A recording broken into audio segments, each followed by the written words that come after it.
Salamlar, saygılar, değerli ve sevgili arkadaşlar. Azərbaycan Türk milleti dünyanın her bir yerinden bizi görüp eşitsiz, hoş gördük. Yeni bir danışılan qolunluğuzdayıq. Necə ki, önceden de anonsu yazmışdık. Değerli sayın, iki değerli qonağımız vardı. Değerli sayın Mahmut Bilgin cənabları, Güney Azərbaycan Demokrat Partiyasının sözcüsü ve değerli sayın Məcid Cavad cənabları, Direniş Partiyasının sözcüsü. Gündəm məsələləri haqqında özellikle İran ve Amerika məsələlərində danışmamız olacaq. Mən dostlarımızdan istəyəcəyim yuxarı gəlsinlər. Bəli. Sayın Mahmut bəy və Sayın Məcid bəy, siz də çox xoş gördük. Öncə təşəkkürümüzü bildirib, çağırışı qəbul edibsiz və varsınız. Buyurun, necə salam əleykum olsa işləyin, ta konularımıza keçək. Ben salamlıyorum Məcid bəy, Sayın Məcid bəy Cavadını və Habelə Araz bəy Sultuzu sizi və bütün dinləyicilər ki bizi dinləyirlər. Və təşəkkür edirəm dəvətiniz üçün. Mən təşəkkür. Məcid bəy, buyurun. Ben de salam deyirəm size, Sayın Mahmut Bey'e, bütün izleyenlerimize ve bütün milletimize. Sağ olun ki dəvət eləmisiniz. Bəli, mən təşəkkürümü bildirəm. Aziz Mahmut bəy və Məcid bəy, bu elə bildiyiniz kimi son olaylar özellikle İran və Amerika arasında çox sürətlə indi problem ola, hər nə ola qabağa gedir. Bu məsələ haqqında özellikle mən birinci sualımı soruşdum siz əzizlərimizdən. Bir kısa filmimiz vardı ki, Xamenei İranın dini lideri iddia edir, biz Amerikanla heç vəcd danışığa keçməyəcək, əgər də keçsək, biz bu dövlətlə deyil, yəni Trumpla deyil. Bu videonu beraber olarak, kısa olarak girək, mən ta sualımızı sizden soruşam ki, bu videonun anlamını necə görürsünüz? اگر چنانچه یه وقتی هم در فرض محال قرار بود دولت جمهوری اسلامی با رژیم آمریکا مذاکره هم بکنه با این دولت کنونی آمریکا هرگز مذاکره نمیکنه.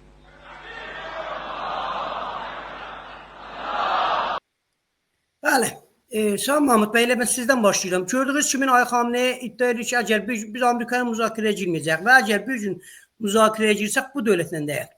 İndi xəbərlər belə gəlir ki, Trump'ın da dünən o verdiyi bir ajansı bir xəbərə ki, biz İranla müstəqim danışmağa keçəcək və bunu İran özü istəyib. Siz kullən bu vəziyyəti indi necə görürsünüz İran-Amerika arasında? Bilirsiniz bu İran Amerika ile hem pazarlık içindedir. İran iller boyu Amerika ile müzakirede olub. Heç zaman bunlar tam bir-birlərini təxmin eləməyiblər müzakirə məsələsində.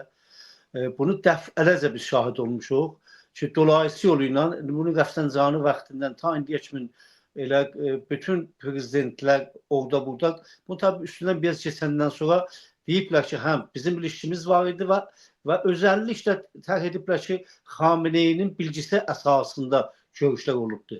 Yəni bunu Ruhani da deyibdi, Əhmədcad da deyibdi, hamısı deyibdi. Ay Pezişyan vaxtında bu dəfə bunların niyabata qüvvələri Əl-Qollahlar qırılandan sonra və İran rejimi çox bir zəif durumda olandan sonra Trump siyasəti budur. Həmişə ölümə tutar, ta o təbə razı eləsin. Bu dəfə də İranı dedi ki, dağıdaram, kəsərəm, biçərəm, bu şərtlərimi qəbul etməlisiniz. Şərtlər ki, qabaqlarını qoymuşlar, birinci namədə bilələrə gəlmişdi, demək, mən bilən qədər Umman tərəfindən. O namədə elə şərtlər idi ki, bunlar bunu oxuyandan sonra Xamenei dedi ki, imkansızdır, bu şeytandır, bununla görüşmək olmaz. Əlbəttə, onda hələ Rusiya tərəfindən yollamışdı naməni. Bunlar üçün onun mətnini bilmişlər ki, mətndə əməldə bunlar tam elə atom məsələsi də, bəlkə bunlar muşəh məsələlərini nəzər verirlər ki, muşəh məsələlərdə ki, Avropanı təhdid edir, onun da demək, borcun azaldılacaq, bu cür demirlər 4000-5000 kilometr vuracaqına, eyni halda niyabəti qüvvələrinə rabitələrin kəsmələrin açıq elan edəcəklər. Belə, yəni normal bir dövlət kimi olmaların tərk olunmuş namədə bu bunlar bətər qızdırmışdı. Onda yenə də elə Xamenei bu sözün dedi ki, kimsənin haqqı yoxdur bundan demədi. Yəni asıl sözü buydu ki, bununla Trump'la görüşmək şərafətməndana deyil. Yəni adamca şərəfsiz olacaq bunlarla görüşə. Ay Pezişyan'a gəldi dedi ki, yox, görüşə bilirik. Amma ki, Xamenei deyir ki, yaxşıdır, məsləhətdir, istəmir. Ona görə biz də qəbul edib görüşməyək. Üstündən biraz geçdi. Bəllidir ki, danışıqlar ki, dalda gedir. gizlin danışıqlar gedir. O da müəyyən bir puan aldılar ki, məsələn, həm tutalım fəqət atom məsələsi ilə nə bilim Muşa məsələsi söhbət olsun. Məsəl deyir. İndi üçün dəqiq bəlli deyil ki, o açıq söhbətdə olunmur ki, medianın xəbəri olar. Biz də bilək deyək, hansı nöqtələrdə bunlar güzəştə keçiblər, ya hansı çox böyüdüblər. Hər halda müəyyən bir puan gəldilər. Ay Əraqçı dedi ki, biz görüşə bilirik, amma qeyri-müstəqim görüşmürlər. Yəni o Xamenei ki, indi burada deyir, görüşə bilmərik, belə bunun da görüşə bilmərik. O məsləhəti günlə. Çünki bunlar əsas məsələ hepsi nizamdır. Nizamın ayaqüstə durması hər nədən İslamdan, Qurandan, hər nədən birilərinə vacibdir. Açıq bunu dəfələrcə də deyiblər. Ki, bizim qırmızı xəttimiz əslən hətta İslam deyil. Bizim əsas məsələmiz hakimiyyətdir. Hakimiyyət bizim Müslümanımız ki, yəni bununla biz İslamı saxlaya bildik. Dəfələrcə deyiblər. İndi isə də güya mənfəətləri nədir ki, ilişkilərin bir sınır daha yoxunlaşsınlar. Deyirlər ki, gizli, dolayısı yoluyla müzakirə gedir. Amma bəzi xəbərlər vardı ki, yavaş-yavaş istəyirlər ki, bunu Trump tərəfindən fişə qoyurlar ki, yox da gizlin və iki tərəfli müzakirələr yox, yəni başqa bir ölkənin vasitəsilə, dolayısı yoluyla müzakirələr yox, birbaşa üz-üzə oturub danışmalıyıq və buna xatir fişardadırlar. Mən düşünürəm ki, İran rejiminin çıxış yolu yox, savaş məsələsi mətrah olunsa ki, eşikdə çox ciddi bunun üstə savaş ab-havası vardı İran üstündə. İran bilir ki, əslən eləyə bilməz. Amerikanın bu təmhidatından, bu hazırlığı ilə ki, gedibdi məntəqədə böyük zənci navlar gətirib, təyyarələr gətirib ki, uçaqlar üstündən gedir, iki dənə nəsil. Yəni, hərəsi ilə 17-18 dənə F-18 dolandığı özündə. Yəni, İranın şansı yoxdur savaşda. Buna xatir düşünürəm ki, bunlar qətlən müzakirə edirlər. Müzakirənin fəqət o daminəsini daha genişləndirəcəklər, məcburdurlar bu məsələyə və Xameneinin bu dediyi də fəqət elə öz Hizbullaha qüvvələr, Şübah, Bəsis, öz yoxun adamlarına bir ruhiyyə vermək üçün ki, hə, mən eləmədim, mən demədim, pizişkiyən oldu, ya filan, yəni belə bir oyunu. Amma mən fikirəm ki, bu oyunun da zamanı bitib. Geçmiş dövlətdə də bunu deyə bilsəydi, çünki o birisi prezidentə də üzünü asıblar ki, Xameneinin məsləhətsizləşliyi ilə qəbul etməyincə heç bir müzakirə olunmur. Ona görə də bu oyunlarda tutmur və düşünürəm ki, İran, Amerika ilə müzakirədən sonra başqa bir yolu yoxdur və bunu ələni qabartmaqlığa da məcbur qalacaqdır.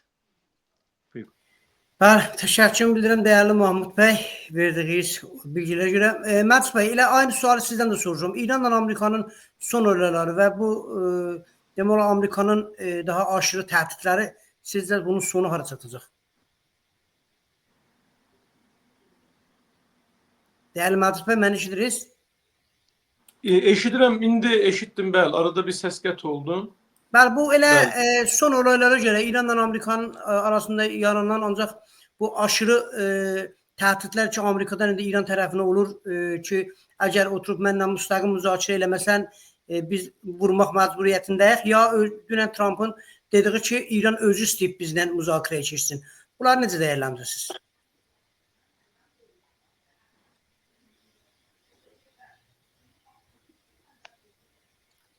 Elə bil mənim... Araz bəy, İranın rejiminin əsas bir dənə necə deyirlər, stratejisi və ya məsələsi ki var, o da budur ki, rejimin davamı. Özləri deyirlər ki, necə deyirlər, hepsi nizam ocəb-i vacibat est. Yəni, bütün vaciblərin vacibi rejimin davamıdır və hifz olunmasıdır. Və bunun üçün də bunlar göstərdiblər ki, heç bir necə deyirlər, qırmızı xəttə qail deyirlər. Hətta rejimin öz təməl quruluş fəlsəfəsi olan İslamiyyət və şiəliğə də yeri gələndə bunlar arxalarını çevirə bilirlər heç bir şey eləmədən. Bunun bariz nümunələrini biz gördük. Məsələ Qarabağda nə qədər rahat bunlar hala rejim və İranlılıq adına ki, əlbəttə İranlılığı təbiətən bunlar farslıq təməlində tərif eləyirlər. O da ayrı bir məsələdir və bu elə Pəhləvi dönəmindən gələn bir məsələdir. İcab eləyəndə mənfəətləri gedirlər, məsələn, Şiə Azərbaycan müsəlmanlarını Xristian ermənilərə sata bilirlər. Onların nəfinə hərəkətə keçə bilirlər. Və ya icab eləyəndə Çində müsəlmanların mənfəətlərini göz örtüb ateist Çin rejimini müdafiə eləyə bilirlər. İcab eləyəndə Çeçenistanda müsəlmanlara arxalarını çevirib məsələ Rus dövləti ilə iş tuta bilirlər.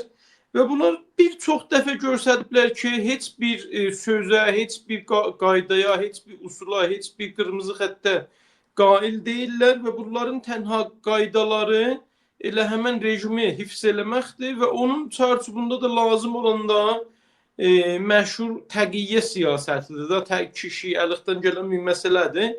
Yəni yalan danışmaq. Təqiyyənin türküvarısı bizim dildə, yəni yalan danışmaq. Göstərdiyiniz videoda Xamenei deyir ki, biz Amerika ilə müzakirə eləməyik, eləsək də Trumpla eləməyik, mümkün deyil, olmaz. Ondan sonra görürük ki, deyirlər biz olsun müzakirə eləyərik, amma qeyri-müstəqim müzakirə eləyərik. Ondan sonra görürlər o da olmadı. İndi bala-bala başlayıblar müstəqim müzakirəyə.